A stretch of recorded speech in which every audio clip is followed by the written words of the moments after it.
Assalamualaikum, dear students and dear teachers. Inshallah, today we will do the paraphrasing and the stanza question answers of NBF English for class 10. And the name of the poem is Mother Nature. So it is a very beautiful poem. So let's start it. So let's start from the central idea. The poem shows that nature is a kind and caring mother who lovingly takes care of all living things and brings peace and calmness to the world. यानी ये जो कुदरत है ना, जो nature है हमारी, बड़ी रहम दिल है, बहुत ख्याल रखने वाली है, बिल्कुल माँ की तरह. So in this whole poem, the nature is compared with a mother who is so much caring. Summary is the poem. This poem describes nature as a kind and gentle mother who never gets angry at any of her children, whether they are weak or disobedient. She calmly guides and takes care of all living things in the forest and hills. Her peaceful presence can be felt as she gently controls even the most active animals like squirrels and birds. Her surroundings are like a loving home where all creatures are part of her family. Even the tiniest cricket and the simplest flower feel safe and encouraged by her soft voice. At night, when everything sleeps, she lights up the sky with stars and watches over the world with endless love and care, asking for silence so everyone can rest peacefully. And this poem is written by Emily Dickinson. So Emily Dickinson was a famous American poetess born in 1830 in Amherst, Massachusetts. She lived a quiet life and wrote nearly 1,800 poems. Though only a few were published while she was alive. यानी उन्होंने अपनी ज़िंदगी में तकरीबन 1800 नज़में लिखी, और उन्होंने बड़ी चुपचाप सी ज़िंदगी गुजारी, लेकिन 1800 में से बहुत कम जो थी वो छप सकी, पब्लिश हो सकी उनकी ज़िंदगी में. Her poems are short, deep and often about nature, death and emotions. Her poems are pretty different from other poets because there are no common rhyming schemes in them. She uses a simple beat to match what she was familiar with. Today she is known as one of the greatest poets in American history. So इनकी story हमें बताते हैं कि बाज़ औक़ात आपका जो काम होता है वो आपकी ज़िंदगी में इतना मकबूल नहीं होता, आपको समटाइम्स उसका रिवॉर्ड ज़िंदगी में नहीं मिलता. जिस तरह एमिली डिकिंसन थी, उनके वफ़ात के बाद उनको एक recognition milli. So pre-reading, share your thoughts about the title Mother Nature. The title shows that nature is like a kind and loving mother who takes care of everything. Have you read any other poems by Emily Dickinson? If so, what themes or styles do you associate with her work? Yes, her poems are short and deep. She writes about nature, life and emotions in a simple and unique style. Based on the title and the poet's name, what do you expect this poem might explore or convey? The poem will likely talk about how nature is gentle, loving and peaceful like a mother. So here you can see the page from the book. In this page, you can find a poems and some while reading questions. So let's start from the stanza 1. Nature, the gentlest mother, कुदरत सबसे नरम माँ, impatient of no child, किसी भी बच्चे से नाराज नहीं होती. The feeblest or the waywardest, चाहे वो कमज़ोर हो या नाफरमान ज़िद्दी, her admonition mild, उसकी तंबीह भी नरम होती है. So word meanings are gentlest means सबसे नरम, सबसे ज़्यादा मेहरबान, impatient बेसब्र, जल्दी नाराज़ होने वाला. It is the antonym of patient. Patient means सब्र करने वाला. Feeblest सबसे कमज़ोर, बहुत ही नातवा means नाजुक, sensitive, नरम सा. Waywardest सबसे ज़्यादा ज़िद्दी. Admonition, नरमी से की गई तंबीह या नसीहत. It's light warning, gentle warning. You can write a gentle warning. So paraphrasing, nature is like a very kind and gentle mother. She never gets annoyed with any of her children, whether they are weak or difficult to handle. She corrects them softly and kindly, never in a harsh way. So very simple lines, and anyone can do the paraphrasing easily. If you, what you must do is to learn the word meaning. So in this stanza, there are some new words, especially feeblest and waywardest. So feeblest means nazuk, sensitive, and waywardest means ziddi. Okay, so let's start. And the question answers. The rhyming scheme is A, B, C, B, Y. Mother A, child B, then waywardest again C, or then mild. Mild is and child are means rhyming. So A, B, C, and again B. Figures of speech and poetic devices are: number one, personification, nature the gentlest mother, and nature is given human qualities by calling her a mother who is gentle and caring. Again, metaphor, nature is compared to a mother, not using like her as, which makes it a metaphor. So, nature the gentlest mother has two figures of speech. One is personification, and in the same word, second poetic device is the metaphor. So because the nature is compared with a mother without using as or like. And then enjambment means when the line of a stanza is connected to the next line of the stanza, so it is called enjambment. So in this stanza you can find the continuity, so that's why here is enjambment. Then question number one, who is described as the gentlest mother? The very easy answer, the nature is described as the gentlest mother. How does nature treat the feeblest and waywardest child? Nature treats them kindly and gives soft warnings. जैसे कोई माँ होती है ना, कोई बच्चा जिद करे तो माँ उसको आराम से वार्निंग देती है कि भाई ऐसे नहीं करते, भाई सीधे हो जाओ. इसी तरह जो नेचर है वो बहुत ही, उसकी वार्निंग भी बड़ी नरम सी होती है. Why does the poetess compare nature to a mother? The poetess compares nature to a mother to show how caring, patient, and gentle it is with all living things. What does the stanza tell us about nature's attitude toward all creatures? It shows that nature is loving and patient with every creature, whether weak or difficult, and corrects them with kindness. What does nature is impatient of no child mean? It means nature never gets angry or annoyed with anyone, even when people hurt it through things like pollution. She loves and takes care of all her children like a kind mother and gives soft warnings. यानी कि अब लोग कैसे mother को तंग करते हैं ना, जब मदर की बात नहीं मानते, तो इस तरह क्या होता है कि okay, so here I have added something. Here she corrects them softly and kindly with soft warnings. Okay, so I have added this with soft warnings. So because it is in admonition means the soft warnings. Okay, so that's why. So the first stanza is completed now. So let's come towards the second stanza. Stanza number 2. In forest and the hill, by traveler is heard restraining rampant squirrel or too impetuous bird. जंगल और पहाड़ी में, in forest and the hill, जंगल और पहाड़ी में मुसाफिर के कानों से सुनी जाती है, बेकाबू गुलहरी को रोकती है. रिस्ट्रेनिंग मीन्स बेकाबू. Sorry, rampant means here if we do the word meaning one by one or the word by word, then in forest and the hill, जंगल और पहाड़ी में, by traveler एक मुसाफिर के जरिए is heard, ये सुनी जाती है. रिस्ट्रेनिंग मीन्स काबू पाना या रोकना. rampant मीन्स बेलगाम या बेकाबू, अनकंट्रोलेबल. Squirrel means गुलहरी. और टू इम्पेटुअस, और या फिर इम्पेटुअस मीन्स बेसोचे समझे जल्दबाज, जो कोई काम सोचे समझे बगैर कर लेता है. इट इज ही और शी और समबडी इज कॉल्ड इम्पेटुअस. ठीक है, जो कोई भी काम एकदम कर ले, जल्दबाजी में कर ले, सोचे समझे बगैर, तो उसे कहा जाता है इम्पेटुअस, या बहुत ही जल्दबाज परिंदे को थाम लेती है. So, paraphrasing, when people walk through the forest or hills, they can feel the calm presence of nature. Here in the stanza, poetess is writing, by traveler is heard. यानी जो नेचर है वो सुनी जाती है. This is the passive sentence. जो nature है वो सुनी जाती है एक मुसाफिर के ज़रिए. यानी if we convert it into active sentence, कि एक मुसाफिर नेचर को सुनता है. ओके, सो मुसाफिर कैसे सुनता है नेचर को? उसकी जो, देखिए हम हर चीज़ को, जो मतलब नेचर को सुनने का मतलब है कि वो नेचर को एक्सपीरियंस कर रहा है, नेचर को फील कर रहा है. So how can they feel? They can feel the calm presence of nature. Like nature gently controls wild animals like a squirrel that's out of control, or a bird that acts too quickly without thinking. It keeps everything peaceful. यानी छोटे से छोटी चीज़ों को का भी जो nature है वो एक मदर की तरह ख्याल रखती है, कि चाहे वो कोई बेकाबू गुलहरी हो, यानी कि आउट ऑफ कंट्रोल गुलहरी हो जो किसी के काबू में नहीं आ रही, या सोचे समझे बगैर एक जल्दबाजा परिंदा हो जो कभी इधर उड़ के बैठ रहा है, कभी उधर उड़ के बैठ रहा है, सोच समझ भी नहीं रहा कि मैं कहाँ जा रही हूँ या जा रहा हूँ. उन सबको नेचर क्या करती है? कंट्रोल करती है. और इन सबको कौन एक्सपीरियंस कर रहा है? Traveller. Now question answers.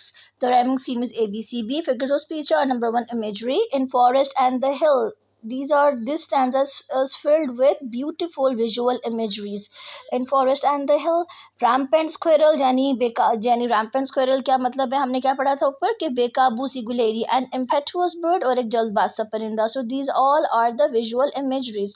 Alliterations, R and R, restraining, rampant. Personification, nature is shown as someone who restrains animals and giving her human abilities.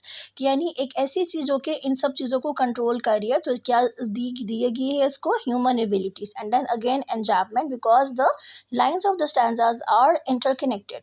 Where can nature's voice be heard? In the forest and the hill. Which two animals are mentioned in the stanza? A squirrel and a bird. What does the poet mean by nature restraining the squirrel and bird? It means nature gently controls or calms the wild behavior of animals. यानी पूछा ये जा रहा है कि क्या मतलब है पोइट का यहाँ पे कि नेचर जो है वो काबू कर रही है गुलहरी को और परिंदे को, यानी उनके बिहेवियर्स को भी कंट्रोल कर रही है. How does this stanza show nature's care and control?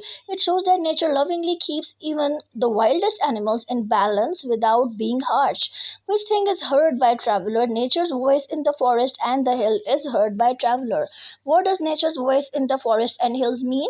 It means the sounds of wind, birds, animals, or falling leaves. Means each and everything from the nature, and the traveler can hear these voices of nature.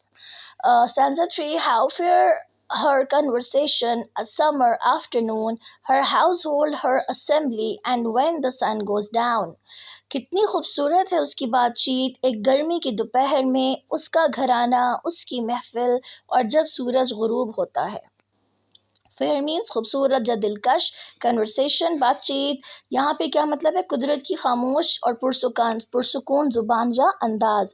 House hold का मतलब होता है घर के अफराद, और यहाँ पे कुदरत के घर के अफराद कौन है, कुदरत की तमाम मखलूक. असेंबली मीन्स इज्तमा या जमा होने वाली चीज़ें. सो हेयर इट मीन्स कि जितनी भी उसकी क्रिएचर्स हैं. Sun goes down, sunset means सूरज का गुरूब होना या शाम का वक्त. Paraphrasing, nature's way of speaking is beautiful, especially on a warm summer afternoon. All the creatures around her are like members of her home or a group sitting together. When the sun sets and the day turns into night, nature becomes quiet and peaceful. Question answer rhyming scheme is again A B C D. Figures of speech are number 1 personification, her conversation. देखिए बातचीत तो इंसान करते हैं ना, और ये quality जब हम नेचर को देंगे तो क्या बन जाएगी, personification. और हाउस होल्ड और असेंबली यानी घर के अफराद और इज्तमा तो इंसानों का होता है, और ये चीज़ चूँकि नेचर को दी गई है तो क्या बन जाएगी, very nice, yes, personification. Imagery क्या है यहाँ पे, summer afternoon, sun goes down. Metaphor, her household, her assembly. तो यहाँ पे क्या कंपेयर किया जा रहा है, नेचर की क्रिएचर्स को हाउस होल्ड यानी घर के अफराद के साथ, घर वालों के साथ, जो घर वाले होते हैं ना उन सब के साथ, या जो घर के अंदर चीज़ें होती हैं उन सब के साथ. एलिटरेशन यहाँ पे क्या है, हर हाउस होल्ड तो एच एंड एच साउंड, तो एलिट्रेशन हो गया. Again enjambment, lines are interconnected. So what times of day are mentioned? A summer afternoon and when the sun goes down. What does nature have according to the poetess? Nature has a household and an assembly. What does the poetess mean by nature's conversation? It means the peaceful and gentle way nature communicates through sounds, sights, and feelings. Why does the poet describe nature's creatures as her household or assembly? To show that nature cares for all living things like a mother cares for her family or a leader for her group. What does nature's household and assembly mean? It means all the living things live together like a big family that nature looks after, यानी जिसकी वो देखभाल करती है, looks after, देखभाल करना. Stanza 4, her voice among the azels incites the timid prayer of the minutest cricket, the most unworthy flower. इसकी आवाज़ राहदारियों में सुनाई देती है, ये आवाज़ शर्मीली सी दुआ को जगाती है, सबसे छोटे चिंगर की और सबसे कमतर फूल की भी. ओके, सो एजल्स मीन रास्ते या गुजरगाहें, मसलन कतारों के बीच, जो कि या जैसे कतारों के बीच जो रास्ते होते हैं ना, जैसे चर्च या हॉल में जो मीन्स मुख्तलिफ रोज़ हैं, कतारें हैं, उनके बीच में जो गुजरगाहें हैं उन्हें कहा जाता है एजल्स. टिमिड मीन्स डरपोक, कम हौसला, कम हिम्मत, जो आसानी से डर जाए और उसकी खुद एतमादी भी बहुत ही कम हो. इनसाइट्स, उकसाना, जगाना, हौसला देना, हिम्मत दिलाना. मिनिचुरस्ट मीन्स सबसे छोटा, इंतहाई बारीक, बहुत मामूली. क्रिकेट, झींगर. अनवर्दी, नाअहल, जिसे अहमियत ही ना दी जाए. Paraphrasing, nature's gentle voice is heard in the quiet places. It gives courage to even a shy little cricket to make a sound and pray. And it makes even a tiny, unnoticed flower feel important. Nothing is too small or unimportant for nature. तो इस para ये जो ये वाली stanza है ना, ये वाला स्टैंजा, इसमें ये बताया गया है कि नेचर मोटिवेट करती है, इनकरेज करती है, चाहे वो कोई छोटी सी छोटी चीज़ ही क्यों ना हो, जैसे कि कोई झींगा क्रिकेट होता है, या फिर कोई ऐसे ही सा अनइम्पोर्टेंट सा जिसको कोई नोटिस भी नहीं करता, ऐसे ही सा कोई फ्लावर हो, कोई फूल हो, ऐसे ही सा कमतर सा अनइम्पोर्टेंट सा कोई फूल हो, उन सब को हिम्मत दिलाती है, उन सबको इनकरेज करती है, और उसको उनको कहती है कि भाई तुम ऐसे ही नहीं हो, तुम फालतू नहीं हो, तुम्हारा काम है, तुम्हारा कोई मकसद है. Question answers. The rhyming scheme is ABCD, figures of speeches, personifications, her voice. So यहाँ पे क्या कहा जा रहा है, आवाज़. आवाज़ तो इंसानों की होती है ना खास तौर पर. और फिर insights, the timid prayer. क्या हम कहना है कि ह्यूमन क्वालिटी दी जा रही है कि वो इनकरेज कर रही है किसको, छोटी सी छोटी दुआ को भी. इमेजरी, यहाँ पे बहुत सी इमेजरी यूज हुई है. मैंने cricket, unworthy flower. So ये सब क्या है, इमेजरी है. Alliteration among the azels. So and azels. So हम इसको ऐसे भी कर सकते हैं among and azels को, तो फिर हमारा और अच्छा हो जाएगा. So let me do this, just it will take a few seconds. And then azels, now it's fine. Okay, so it's more fine. Among the azels, so A, enjoyment is there and symbolism is there. Okay, cricket and unworthy flower represent the small and unimportant beings in nature who still have value. Her voice, nature's voice, is the symbol of gentle presence, care and guidance. What does voice mean in the line, her voice among the azels? So there can be two meanings of the voice. One is the literal meaning. It refers to the soft sounds of nature like wind, rustling leaves, or the gentle noises of birds and insects. And the symbolic meaning is it symbolizes nature's gentle presence, care and guidance, like a mother softly speaking to her children to comfort and encourage them. Okay, and similarly in the previous stanza in which there was a second line, by traveler it is heard. So in that stanza, if the question like what do you mean by nature is heard, you can write like this, that the like it can have the two meanings. One is literal and second one is symbolic. Okay, what does nature's voice do? It gives courage even to small and shy things to speak and pray. Nothing is unimportant or unworthy to nature. Who makes the timid prayer? A tiny cricket and a small flower. What does timid mean? It means shy or scared. What is meant by timid prayer? It means a very quiet and shy sound made by small and unimportant creatures like a cricket or a flower. What does the cricket and flower show in the poem? They show that even the smallest, weakest, and unimportant things are important to nature. Nature encourages them and gives them importance. How does this stanza show nature's kindness? It shows that nature lovingly supports even the smallest and shyest things, making them feel safe, brave, and important. Okay, so the whole, if I ask you to do the paraphrasing, or if I ask you to tell me the message of the stanza, is that nature encourages and nature gives importance to even those things which are unimportant in the eyes of others. Okay, stanza 5. When all the children sleep, जब तमाम बच्चे सो जाते हैं, she turns as long away, वो थोड़ी देर के लिए दूर चली जाती है. As will suffice to light her lamps, इतनी देर कि उसके चिराग रोशन हो जाएं. Then bending from the sky, फिर वो आसमान से झुक कर देखती है, बेंड होकर, झुक कर देखती है. टर्न्स एज लॉन्ग अवे, थोड़ा सा दूर जाना, सिर्फ उतना जाना जितना ज़रूरी हो, बहुत ज़्यादा दूर ना जाना, इतना जितना ज़रूरी है. सफिस, काफ़ी होना, बस होना, काफ़ी होना. बेंडिंग, झुकना, स्पेशली नरमी और मोहब्बत से झुकना.